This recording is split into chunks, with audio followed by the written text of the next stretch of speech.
Welcome back. As you may imagine, of course, I am interested in learning what is your perspective on the topic. To reflect on this TED Talk, please pause here, go to discussion 9 on the discussion board, which is titled Pay Transparency, and submit your initial post. When you are done, come back and keep playing this video. Let's continue. A base compensation system is developed using the compensation philosophy and job analysis. The process incorporates information gathered while using and valuing jobs and analyzing pay surveys. The data compiled are used to design pay structures, including pay grades and pay ranges. After pay structures are established, individual jobs are placed in the appropriate pay grades and employee pay is determined. Finally, the pay system is monitored and updated. The general approaches for valuing jobs include: number one, job evaluation methods. Different methods can be used, including the ranking method, the classification method, and the factor comparison method. If you haven't yet, please make sure to review the specifics on these methods, which you can find on pages 152 and 153 of your textbook. Number two, market pricing, which uses market pay data to identify the relative value of jobs based on what other employers pay for similar jobs. Number three, pay surveys. A pay survey is a report based on research of compensation rates for workers performing similar jobs in other organizations. The proper use of data surveys involves evaluating many factors to determine if the data are relevant and valid. The following questions should be answered for each survey. Participants. Does the survey cover a realistic sample of the employers with whom the organization competes for employees? Broad-based. Does the survey include data from employers of different sizes, industries, and locales?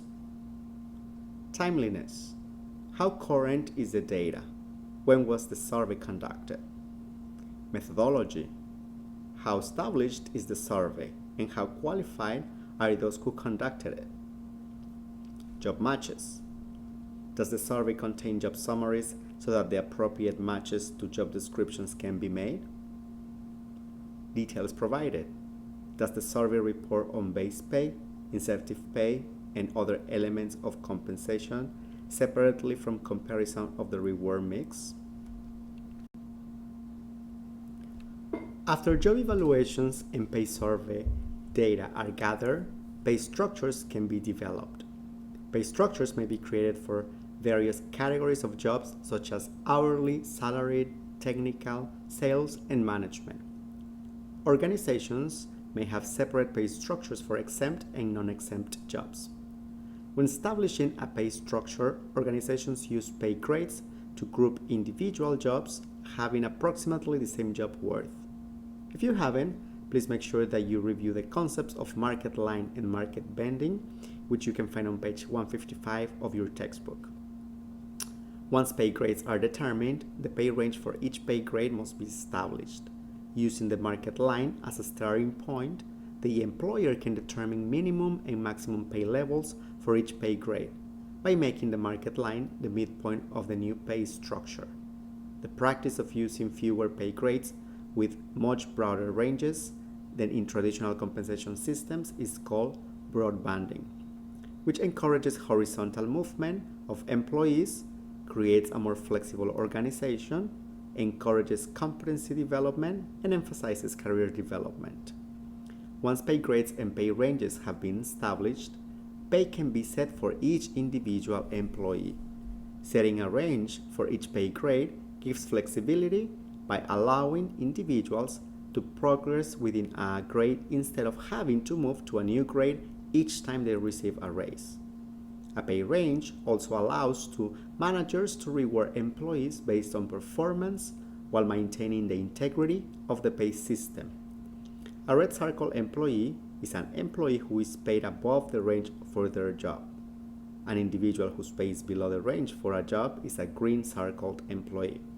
One major problem that many employers face is pay compression, which occurs when pay differences among individuals with different levels of expertise and performance becomes small. Companies that have an entitlement philosophy rely more on standardized pay increases. Several methods can be used to provide standardized pay increase to employees, including seniority, COLA or cost of living adjustments, across the board increases, and LIIs or lump sum increases. If you haven't, please review details on those concepts, which can be found on pages 159 and 160 of your textbook. Before we continue, please take a moment to review the Guide to Developing a Base Pay Salary Structure attachment, which you can find on Blackboard. This will give you a better understanding of the concepts that we have been reviewing today. When you are done reviewing that document, please play video 4 to continue.